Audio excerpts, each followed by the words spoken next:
পরিশ্রম ছাড়া জীবনে ভালো কোনো কিছু পাওয়া যায় না। আপনি আপনার পরিশ্রম ছাড়া যে জিনিসটা পাবেন, আপনি সেটার মর্ম বুঝবেন না। তাই ভালো কোনো কিছু পেতে হলে আপনাকে অবশ্যই পরিশ্রম এবং ধৈর্য দুটোই করতে হবে। আসসালামু আলাইকুম, আমি হেনা। নতুন দিনের নতুন আরও একটি ভিডিও নিয়ে আপনাদের মাঝে হাজির হয়েছি। কেমন আছেন সবাই? আলহামদুলিল্লাহ, আমি ভালো আছি। আমি আশা করব এই মুহূর্তে যে যেখান থেকে বসে আমার ভিডিওটি দেখছেন সবাই ভালো আছেন। আজকে আমি আপনাদের সাথে একটা ব্যস্ততম দিন শেয়ার করব, আর সেটা আমার সঙ্গে থাকুন, দেখতে থাকুন। সকালে ঘুম থেকে উঠে আমি নাস্তা করে নিয়েছি, আর আজকে আমার কিছু কাজের জন্য আমার বাহিরে বেরোতে হবে, যার কারণে আমি অফ ক্যামেরাতে ঘরের বিছনা, ঘরের সব কাজকর্ম সেরে ঘরটা ঝাড়ু দিয়ে কমপ্লিট করে ফেলেছি। আর এই তো বাহিরে বের হওয়ার আগে চিন্তা করলাম যে এই যে আমার ফ্রিজের উপরে, ডিপ ফ্রিজের উপরে যে জায়গাটা, এটা ফাঁকা ছিল। তো আমি যখন ঘর গোছাচ্ছিলাম দেখলাম আমার শোকেজের ভিতরে এই মিরর দুইটা রয়ে গেছে। তো আমি এই মিরর দুটাকে কাজে লাগানোর জন্য ঝটপট চলে এসেছি। যেহেতু বাইরে যাব, তারপরেও একটু ছোট্ট করে অল্প সময় নিয়ে কাজটা করে নিলাম। আর এই তো দেখেন, ছোট জিনিস দিয়েও যে সুন্দর করে সব কিছু গোছানো যায়, সেটার একটা প্রমাণ। তো আমি যখন এই মিরর দুটা আমার দেওয়ালে লাগিয়ে নিলাম, দেখলাম যে না, মাশাআল্লাহ খুব ভালোই লাগছে। তো মিরর দুইটা লাগিয়ে আমি কিন্তু ঝটপট রেডি হয়ে তারপরে বাইরে চলে এসেছি। আর বাইরে যখন যাওয়ার পরে আমি কিন্তু আর কোনো ভিডিওই করতে পারিনি, কারণ আমার বিজনেসের কিছু ড্রেস ছিল, সেগুলো আমার কুরিয়ার করতে হয়েছে। এবং কিছু ড্রেস যেটা আমার স্যাম্পল হিসেবে আমার কাছে আসছে, সেটাও আমি সুন্দরবন থেকে রিসিভ করে নিয়ে আসার সময় ছোট্ট একটু শপিং করেছি। যেহেতু সকাল টাইম ছিল, সেভাবে কিছুই পাওয়া যায় না। তারপরও আসার সময় আমার যখন চোখে পড়লো, তখন আমি সেটা কিনে নিয়ে এসেছি, আপনাদের সঙ্গে পরে শেয়ার করব। এই তো দেখেন, আমার যে বিজনেসের ড্রেসগুলো আমার কাছে না খুব ভালো লাগছে, তাই মনে করলাম যে আপনাদের সাথেও একটু শেয়ার করি। আর এবার যে স্যাম্পলগুলো আসছে, দেখতে খুব ভালো লাগছে। প্রথমেই আজকে আমি আপনাদেরকে বলছিলাম যে পরিশ্রম করলে জীবনের সব কিছুই আসলে পাওয়া সম্ভব।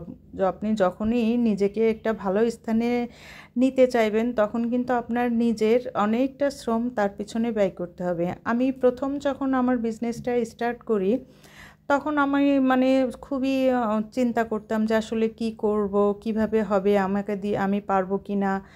তো যখন দেখলাম যে না, আসলে যে কোনো কিছু এত চিন্তা ভাবনা করলে হয় না। আপনি যখন একটা কাজে নেমে যাবেন, তখন দেখবেন যে আপনি আপনার সংসার, কাজ, অন্যান্য সব কিছু সামলিয়ে আপনি সেটাকে থেকে ভালো একটু সময় দিতে পারবেন। আর সেখানে যদি আপনার ইচ্ছাটা ঠিক থাকে, আমাদের সবার আগে আমাদের ইচ্ছাটাকে একটা নির্দিষ্ট স্থানে নিয়ে আসতে হবে। হ্যাঁ, যে আমাকে এটা করতে হবে, বাস। তো আমিও সেইভাবে প্রথমে যখন শুরু করছিলাম, খুব অল্প পরিসরে শুরু করছিলাম। আলহামদুলিল্লাহ, এখন আপনাদের সবার দোয়ায়, উপরওয়ালার রহমতে আমার বিজনেসটা একটু একটু করে বড় হচ্ছে, আর আমার ব্যস্ততাটাও বেড়ে যাচ্ছে। কিন্তু তারপরেও কিছু করার নেই। এই তো আমি আমার কাপড়গুলো আপনাদের সঙ্গে শেয়ার করে, এই তো দেখেন, আমি কিন্তু খুব গরম ছিল, আমি বাইরে থেকে এসে ফ্রেশ হয়ে, তো রান্না যেহেতু করতে হবে, খেতে তো হবেই, সব দিকেই খেয়াল রাখতে হবে, তাই ছাদে চলে এসেছি। ছাদে এসে দেখেন, আমার কিন্তু গাছগুলোতে এত সুন্দর শাক হয়েছে। আমি কিন্তু প্রায় আপনাদের সাথে আমার ফ্রেশ যে শাক, সেটা শেয়ার করে থাকি। আর এইভাবে যখন আপনি শাক তুলে নিয়ে রান্না করবেন, ওটার কিন্তু টেস্টটাই অন্যরকম হয়। তো আমি আজকে অনেকগুলো মিষ্টি কুমড়োর শাক কেটে নিয়ে যাব। আর দেখলাম যে পাতাগুলো যদি এখন না নেওয়া হয়, তাহলে নষ্ট হয়ে যাবে। আর আমি এক হাতে শাক কাটতেছি, আর এক হাতে ক্যামেরা ধরে রাখছি, যার কারণে একটু নড়াচড়া করছে। ওখানে তো আসলে আমাকে হেল্প করার মতো কেউ নেই, যার কারণে একটু সমস্যা হবে, ক্ষমাসুলভ দৃষ্টিতে দেখবেন। আমি ছাদে গিয়ে যখন শাকগুলো কাটতেছিলাম, ভাবতেছি যে আসলে আজকে সকালটা, এখন প্রায় কিছুক্ষণ পরেই দেখবেন যে আসলে কতটা রোদ ছিল। তখন প্রায় 2:30 বা 2টা বাজে। আমার কিন্তু বাহিরে মোটামুটি ভালোই একটা সময় গেছে। আমি সেখানের কাজগুলো শেষ করে আসতে আসতে, আর যে সময়টা ব্যয় হয়েছে, এখন তাও তো রান্না করতে হবে, বাসারও অন্যান্য কাজগুলো আছে।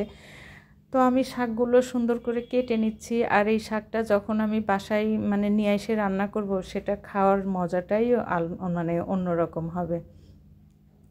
আমি বিশ্বাস করি যে আপনি যখন মন থেকে একটা কাজ করবেন বা ইচ্ছা প্রকাশ করবেন সেখানে আপনি সফল হবেন। আমরা মেয়েরা আমাদের সকলের উচিত নিজেদের ঘর সংসার, যদি আপনি কোনো চাকরি করেন তাহলে তো ভালো। আমরা যারা চাকরিজীবী আপুরা আছি বা মায়েরা আছি তারা কিন্তু মনে করে যে যারা বাসাবাড়িতে বসে থেকে মানে সংসারের কাজ করে ওনারা মনে হয় যে খুবই অবহেলার চোখে অনেকেই আসলে দেখে, কিন্তু এটা উচিত না। যে কাজ তো সকলেরই কাজ, সে হয়তো তার বাসায় যে অন্যান্য লোকগুলো আছে তারা তাকে হেল্প করে বিধায় কিন্তু সে বাহিরের কাজগুলো করতে পারে। তো এই তো দেখেন তখন কি রোদ ছিল, সূর্য মামাটা তো আমাকে যেভাবে করে রাগ দেখাচ্ছিল যে রেগে মেগে একদম আগুন। আমিও বলছি তুমি যতই আমাকে রাগ দেখাও না কেন, এই তো দেখো তোমাকে আমি ফুলের শুভেচ্ছা দিয়ে দিচ্ছি, তুমিও লাল আর এই জবা ফুলও লাল, দুইটা কিন্তু কেউ কারো থেকে কম না। যাই হোক, আপনাদের সঙ্গে কথা বলতে বলতে আমি কিন্তু ছাদ থেকে বাসায় চলে এসেছি। আর বাসায় এসে এই দেখেন শাকগুলো কি ফ্রেশ লাগছে না। শাকগুলো কিন্তু আমি কুটে তারপরে হচ্ছে অফ ক্যামেরাতে রান্নাও করে নিয়েছি। আমি কিন্তু আজকে সেটা ভিডিও করিনি, কারণ আমি আজকে অনেক ব্যস্ত। তো আমি রান্না শেষ করে আগের দিন যে আমার বেডশিট এগুলো তুলে রাখছিলাম সেগুলো ধুয়ে দিয়েছিলাম, তো ওগুলো শুকিয়ে গেছে। এখন আমি চিন্তা করছি যে সব কাপড়গুলো ভাঁজ করে জায়গায় রেখে দিব, তা না হলে পরবর্তীতে আবার এলোমেলো থাকবে। আর আমার এলোমেলো কাজ একদম পছন্দ হয় না।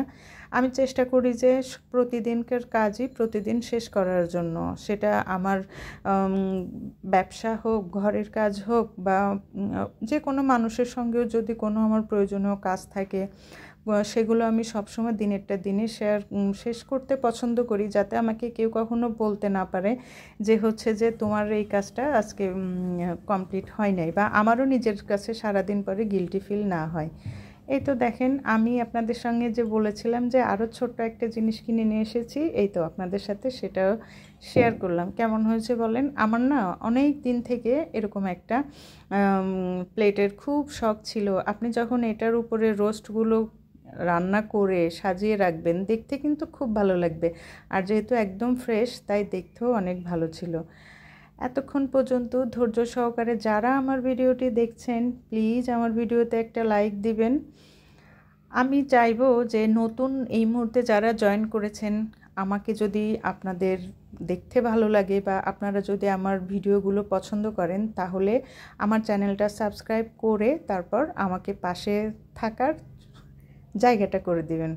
আসলে আমি প্রতিদিনই একই কথা বলি, তো আমার কাছে না খুবই মানে যে কেমন জানি লাগে যে আপনারা কেন এত নিষ্ঠুর হন আমি বলতে পারি না।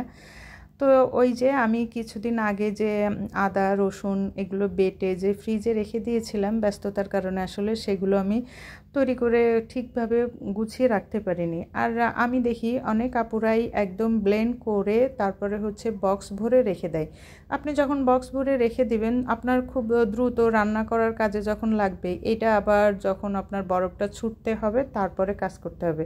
তো আমি কি করি, এভাবে বেটে তারপরে গুছিয়ে রাখি, যাতে ছোট ছোট পরিমাণে আমি যে কয়টা টুকরা দরকার সেই কয়টা আমি নিয়ে ব্যবহার করতে পারি। আর এই যে দেখছেন, আমি এটা যখন কিনে আনছিলাম মনে করছিলাম যে কত সুন্দর করে মশলাগুলো দেখতেও ভালো লাগবে, শেপটা সুন্দর হবে, কিন্তু আজকে দেখেন পিটাইতে পিটাইতে পুরো আমার হাতটাই লাল হয়ে গেছে, কিছুই হয় না।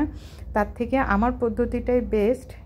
আপনারা যদি আমার পদ্ধতিটা সহজ মনে করেন একবার ট্রাই করে দেখবেন, ভালো লাগবে। প্রতিবার বরফ না ছোটানোর থেকে একবারই ভালো। আল্লাহ হাফেজ।